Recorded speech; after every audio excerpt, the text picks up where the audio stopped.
Assalamualaikum warahmatullahi wabarakatuh. Alhamdulillahilladzi akhrajan nas minadz zulumati ilan nur. Wassalatu wassalamu ala Sayyidina Muhammad wa ala ali Sayyidina Muhammad, amma ba'du. Yang saya hormati sahabat-sahabat dunia maya, sahabat-sahabat yang ada di dunia nyata, serta semua sahabat-sahabat YouTuber ya, sahabat-sahabat subscriber, baik yang mengikuti via Instagram ataupun sudah subscribe di YouTube saya ini. Jadi pada kesempatan kali ini saya akan berbicara tentang fikih Nusantara. Nah, fikih Nusantara ini adalah sebuah konsep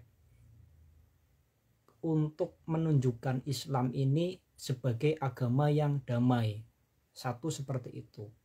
Kemudian Islam Nusantara ini hadir bukan hanya datang sebagai ajaran agama, maka Islam Nusantara ini hadir juga sebagai wasilah dalam rangka untuk menolong kita sebagai umat Nabi Muhammad SAW dengan berlandaskan kepada ulama-ulama yang mempunyai sanad, kemudian keilmuan sampai tersambung kepada Rasulullah SAW.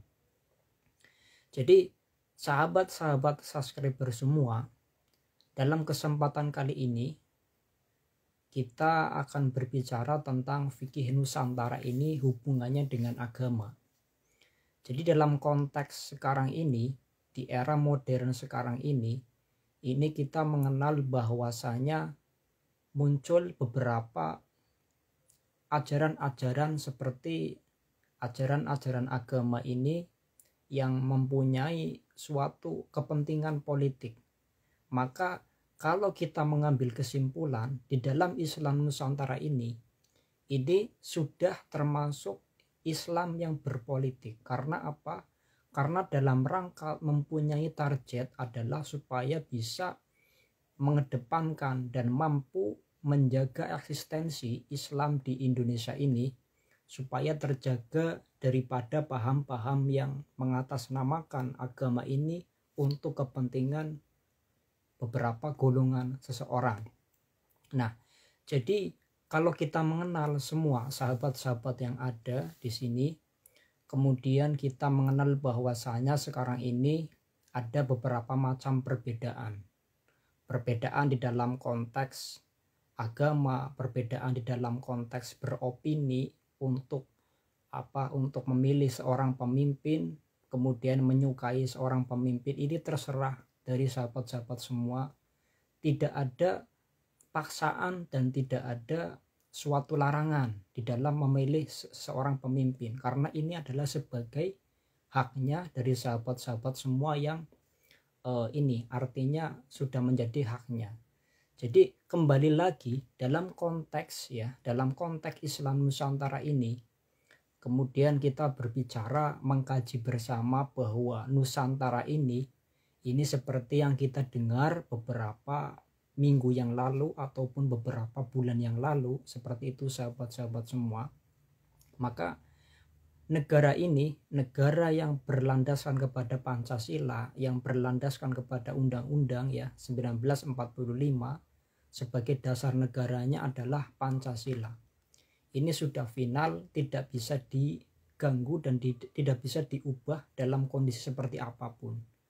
Dan alhamdulillah dalam kesempatan yang terbaik ini kita semakin menunjukkan semangatnya bahwa dari golongan pemerintah sudah berusaha untuk bisa semakin mengembangkan negara tercinta kita ini, yaitu Indonesia. Itu artinya ketika kita menghubungkan bahwasanya Islam Nusantara ini kalau dikaitkan dengan negara ini sangat menyambung. Jadi kalau seorang santri kemudian mencari ilmu kepada seorang kiai ya yang ada di pesantren maupun di majelis ilmu ataupun di dalam tempat mencari ilmu yang lain seperti itu, maka kalau dia berhasil karena kesuksesannya ada pada seorang alim ulama tersebut. Jadi kesuksesan atas keberkahan dari para santri-santri itu ini berkaitan dengan sanad.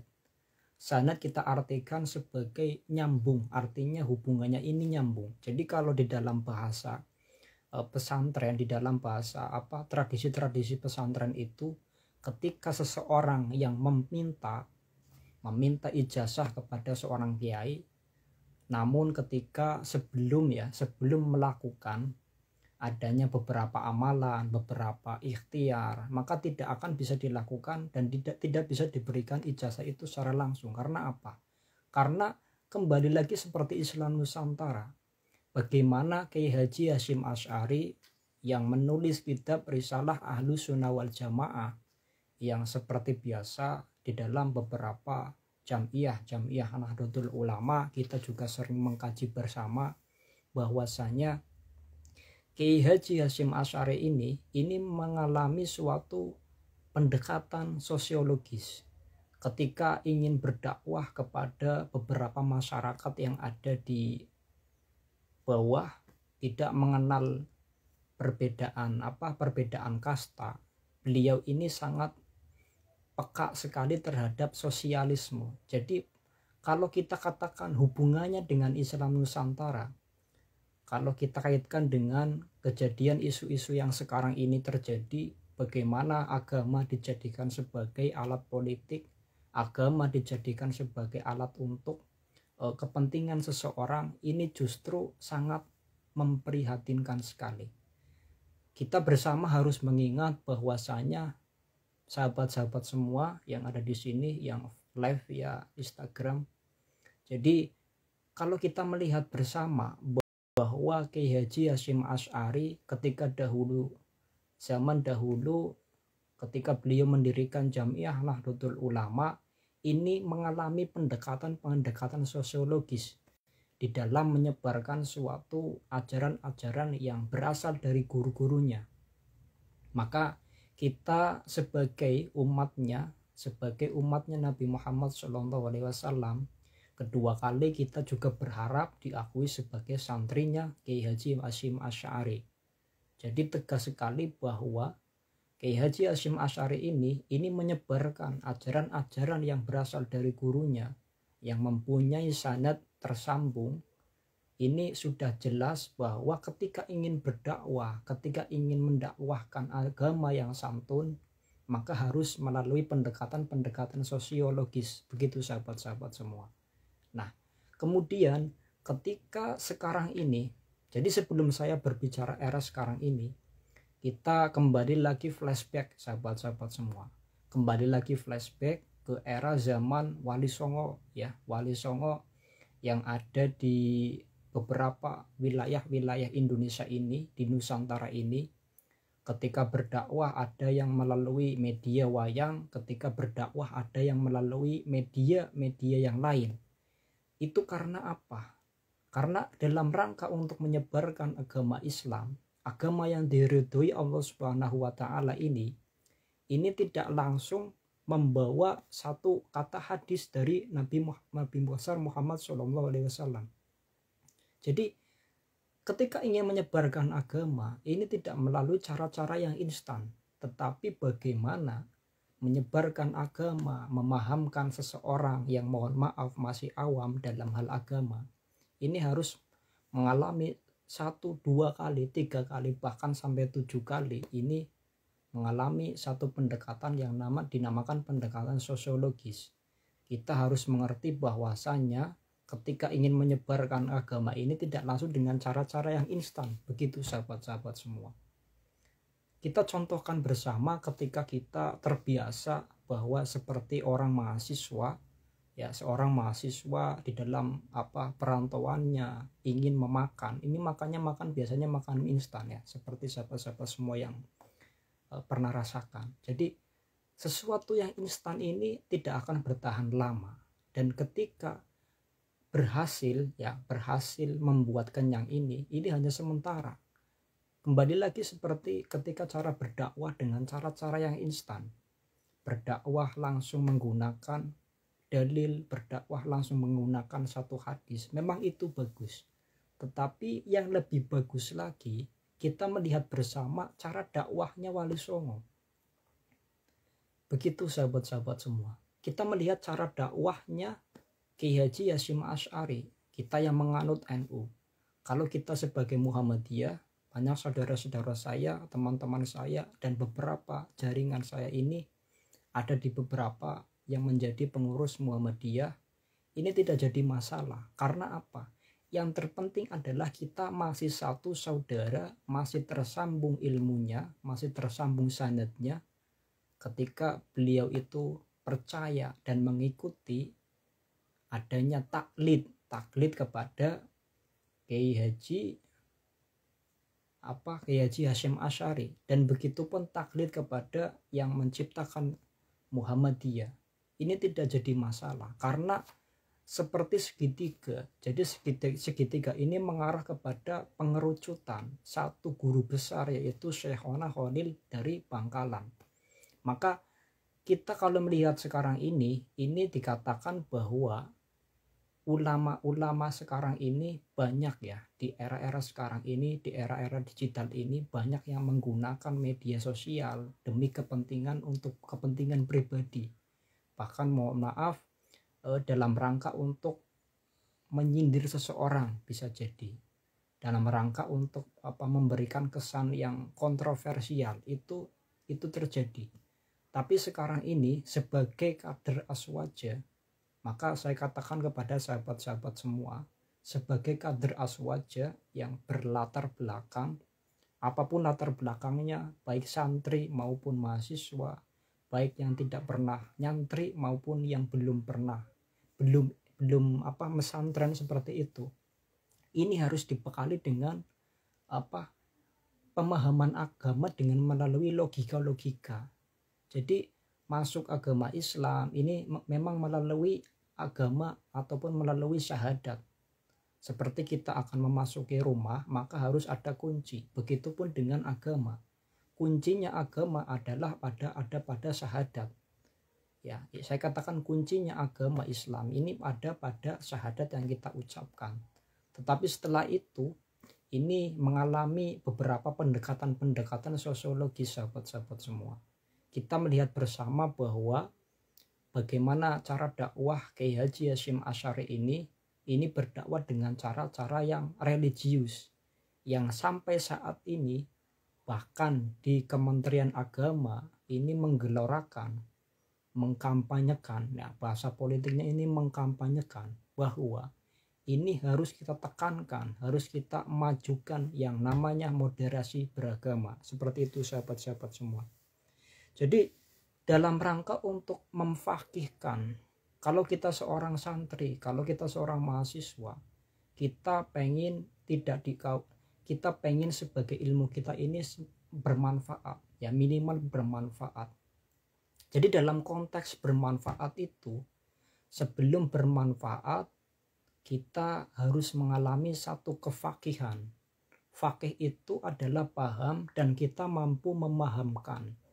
Jadi bukan hanya kita paham saja soal agama, tetapi bagaimana kita mampu memahamkan seseorang yang belum paham terhadap agama. Begitu sahabat-sahabat semua. Maka seperti yang dikatakan di beberapa kitab, ada di Ihya Ulumuddin yang ditulis oleh Imam Muhammad bin Ahmad Al-Ghazali rahimahullahu ta'ala, bahwasanya beberapa ajaran-ajaran yang kita ingin mengembangkan agama ini dengan cara-cara melalui beberapa tahapan-tahapan. Maka dari itu biasanya ketika kita mengkaji di pesantren, kita mengkaji di beberapa guru-guru yang kita pernah alami belajarnya, bab yang paling awal adalah bab masalah pensucian, toharo. Kemudian sampai kepada bagaimana cara kita sholat, bagaimana cara kita bermuamalah, bagaimana cara kita berhubungan dengan manusia, bahkan kepada sesama manusia, kemudian lingkungan yang ada di sekitar, termasuk hablum minallah.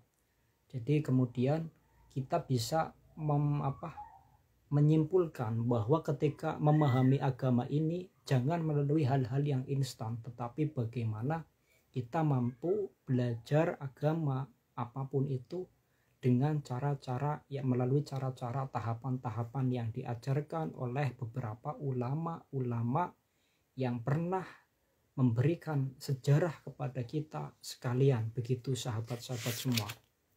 Nah, maka yang dikatakan sebagai faqih ini kan kita mampu memahamkan dan kita paham. Jadi apa sih yang disebut faqih ini? Faqih ini kita paham, kemudian kita mampu memahamkan. Kalau kita melihat bersama sahabat-sahabat sekalian, di Kudus, di Sunan Kudus ini ketika berdakwah melalui media, memasuki arena ruangan, kemudian beliau membangun satu tempat yang berdampingan, artinya menyerupai bangunan agama lain, kemudian di sampingnya ini ada masjid. Ini karena apa? Ini biar supaya agama ini hadir memberikan kesejukan, kedamaian, bahkan hidup berdampingan. Ini tidak jadi masalah seperti yang ada di Jakarta, Masjid Istiqlal, kemudian di depannya ini ada gereja. Ini dalam rangka apa? Dalam rangka untuk menjaga persahabatan antar umat beragama. Seperti itu sahabat-sahabat semua. Jadi dalam kesempatan kali ini kita ada kesempatan di dalam memanfaatkan era media sosial sebagai sarana untuk belajar kita bersama. Tidak ada yang lebih pintar, tidak ada yang lebih hebat. Karena apa? Karena kita dituntut baik muda seperti sahabat-sahabat semua, teruslah membekali diri kita semua ini dengan bekal-bekal dan pemahaman agama ini melalui logika-logika yang ada. Seperti itu sahabat-sahabat semua. Jadi kalau ada yang mengatakan bahwa agama ini hadir memberikan rasa kedamaian, itu jelas kita harus mengakui bahwa agama ini hadir memberikan rasa kedamaian. Maka di dalam beberapa organisasi yang kita ikuti, seperti di beberapa organisasi Nahdlatul Ulama, ini perlu sebelum menjadi seorang pengurus organisasi itu harus dibekali dulu dengan beberapa materi-materi yang ada, seperti materi akidah Ahlussunnah wal Jamaah, materi tentang keorganisasian, materi tentang keagamaan, kemudian materi tentang perekonomian. Supaya apa? Supaya bisa saling melengkapi. Sebelum menjadi seorang pengurus, ini harus dibekali dengan materi-materi yang mendukung untuk bisa kita, untuk keselamatan kita masing-masing. Begitu sahabat-sahabat semua. Maka dari itu, artinya sekarang ini kita harus bisa bersyukur bahwasanya pemerintah telah menamakan ibu kota negara baru dengan nama Nusantara. Maka kita harus juga bisa bersyukur bahwasanya Islam Nusantara ini sebagai ajaran agama yang damai, tidak ada paksaan, kemudian tidak ada tidak kontroversial, menyatu dengan ulama-ulama yang ada di pesantren, menyatu dengan ulama-ulama yang ada di beberapa pemerintahan, kemudian tentunya bersatu kepada pemerintahan yang sah, yang disahkan oleh secara agama dan negara. Begitu sahabat-sahabat semua. Maka dari itu hubungan antara Islam Nusantara dengan bangsa dan negara ini justru sangat menyambung sekali.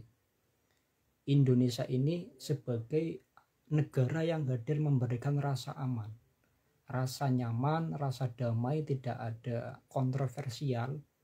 Cuma kita harus bisa mengontrol emosi kita ketika ada satu isu yang menyudutkan seseorang, yang berusaha mungkin untuk menjatuhkan ataupun mungkin untuk menyudutkan dengan beberapa kesalahan yang padahal kesalahan itu segelintir. Maka kita biasanya ini menggoreng seperti seakan-akan isu ini harus berkembang pesat dan harus besar. Ini kan menjadi hal yang memprihatinkan, bagaimana kita sudah paham agama ini, dengan cara-cara yang damai, dengan cara-cara yang santun. Ketika kita sampai masuk dan mampu terhasut oleh beberapa orang-orang yang sangat berbeda dengan kita, maka ini sangat memprihatinkan sekali. Maka bagaimana kita harus mengelola mindset kita, mengelola pikiran kita, mengelola hati kita supaya hati kita semakin damai. Kalau ada orang-orang yang tidak suka dengan kita, minimal kita diam. Kalau orang-orang yang kita anggap salah, kita juga harus bisa mengingatkan. Dan ketika ada orang-orang yang dianggap keliru, maka tugas kita bersama adalah menjaga kebersamaan, menjaga persahabatan supaya tidak ada konflik yang terjadi. Karena apa? Karena ini sangat memilukan sekali bagaimana ketika agama hadir ini memberikan rasa aman, ada penggeloraan sikap moderasi beragama dalam rangka untuk mempersatukan semua lapisan yang ada. Ini tugas kita bersama, baik di masyarakat kecil maupun di masyarakat lingkungan pesantren maupun di lingkungan pemerintahan. Ini semuanya harus bisa bekerja sama. Karena apa? Karena sahabat-sahabat semua sudah memahami bahwa tuntunan Islam Nusantara ini hadir memberikan rasa keselamatan, memberikan rasa keamanan. Kemudian seperti yang kita pahami bersama, hubungan antara Islam Nusantara yang di dalamnya ada beberapa ajaran-ajaran seperti fikih, kemudian ada budaya, ini harus kita hormati sebagai dalam rangka untuk mengabdikan diri kita supaya diakui sebagai umatnya Nabi Muhammad SAW dan menjadi santrinya Kiai Haji Hasyim Asy'ari, pendiri Jamiah Nahdlatul Ulama. Jadi begitu sahabat-sahabat yang bisa kita sampaikan di momen ini. Mudah-mudahan menjadi manfaat. Jika ada satu kesalahan, kita ingat bersama, kita belajar bersama, seperti itu kita bersama-sama semakin memanfaatkan media-media sosial dengan hal-hal yang positif. Karena apa? Ini untuk menetralisir beberapa keadaan yang memanas, yang mengatasnamakan agama ini sebagai sebuah hal yang dianggap keras. Maka mindset kita harus kita atur, bagaimana kita harus cerdas dalam memahamkan seseorang melalui cara-cara yang diserukan oleh Kiai Haji Hasyim Asy'ari, oleh beberapa ulama-ulama dan beberapa guru-guru kita sekalian. Begitu sahabat-sahabat semua. Dan mudah-mudahan setelah live ini saya akan upload di YouTube, dan untuk kepentingan supaya bisa kita sama-sama belajar dan ikut menyebarkan paham-paham yang damai, paham-paham yang membersamakan, menciptakan persaudaraan. Begitu sahabat-sahabat semua. Terima kasih. Kita tutup dengan doa, semoga bermanfaat. Allahumma faqihni wa alimni min jami'il kutubi alhamdulillahirabbil alamin. Wallahu wafiq ila wa mitrik. Assalamualaikum warahmatullahi wabarakatuh.